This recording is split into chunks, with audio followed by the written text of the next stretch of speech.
Hello and welcome back. Today I've got another ink review video for you. This one is by Ferris Wheel Press and it is called Eightfold Fortune, and it's got these beautiful horses and I love the gold accents. Hopefully the camera picks up how pretty these are. Their boxes and packaging are always top-notch.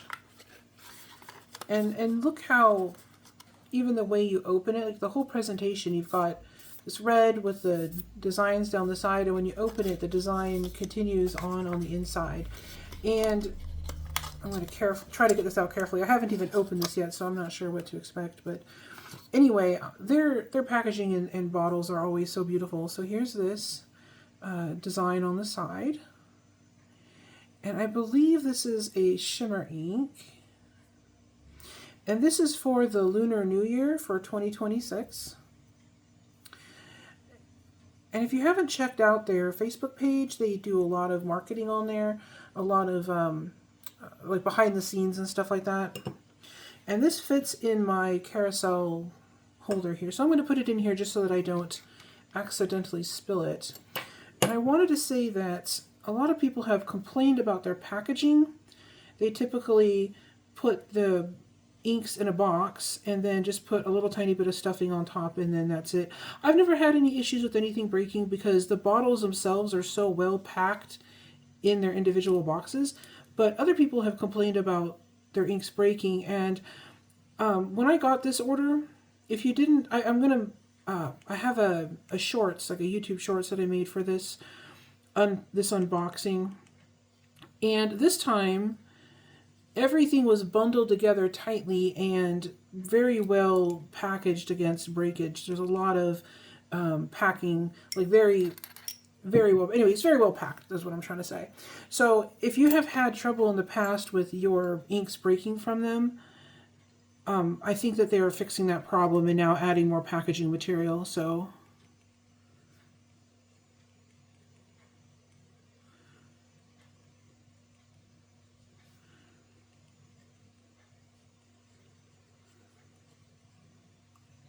and then they've also updated their winter shipping policies to not ship in the winter if you live in certain very cold areas, and they're going to be shipping when the weather warms up. So just to prevent things from shattering in transit from the cold. So I'm going to go ahead and put this under a fan to dry, and I'll be right back.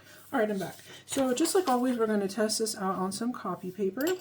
And like I always say, the reason I do this is just in case you're going to use this in a setting like work or school where you don't have access to your nicer papers and you want to know how the ink will perform, because some inks do not perform well on cheap paper.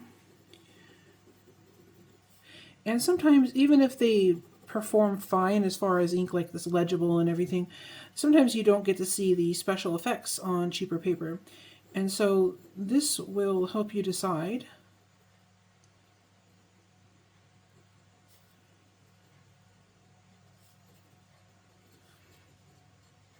This will help you decide if the ink is right for you depending on your circumstances. So this is how the ink looks so far. So we're going to set this aside. I don't see any feathering or anything major going wrong. So this might be a good one for inexpensive paper. And then, like I said before, this has shimmers in it. So in between each test, I'm going to shake this up to get the shimmers redispersed.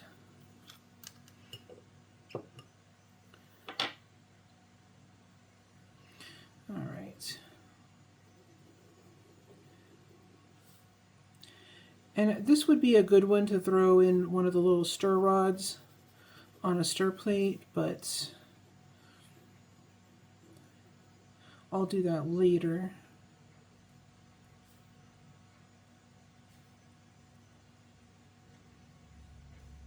And this is HP 32 paper. So HP 32 paper is another kind of copy paper, but it has a coating on it that makes it nice and smooth, very easy to write on, and the ink tends to show off its properties better.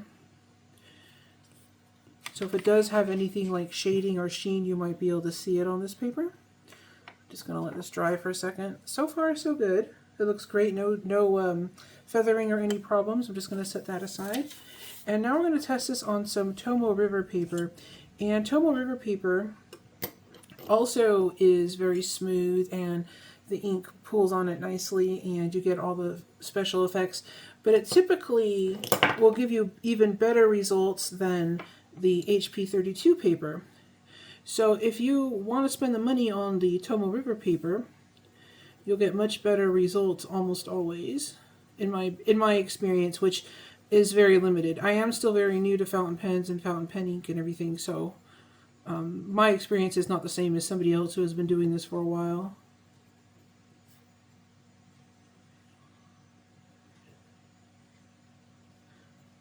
And this is Tomoe River.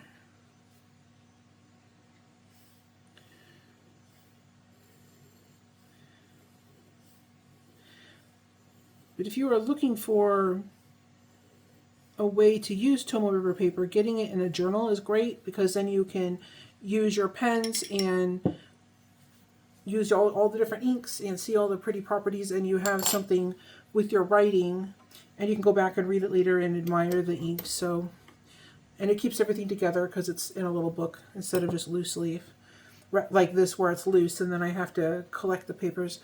Alright, so I'm going to give this a minute to dry. I'm going to go check on the swatch card. I'll be right back. Okay, we're back. So I'm going to go ahead and show you these papers real fast. So there is a beautiful shimmer. It's like, I don't know, like a rose gold or something. It's very pretty. Usually it tells you on the box, but this, yes, wine, it says wine gold shimmer. So it must be like a reddish gold. And on the copy paper, this actually performed pretty good. I don't see any issues. I don't see feathering really. Maybe a couple of places where the ink went down real heavy, but not really. This would be fine on copy paper. It's got this beautiful shimmer, which always shows up well on copy paper. And then the HP32, there's a little bit more depth of color. There's definitely some shading going on, and it just looks richer and better on this paper. But you could use it on either. This would just be completely user preference or personal preference. And then on here on the Tomoe River, you can see the shading. You can see it better in here and around the edges, kind of like on the HP32 around this halo effect. But here it's a little bit more pronounced.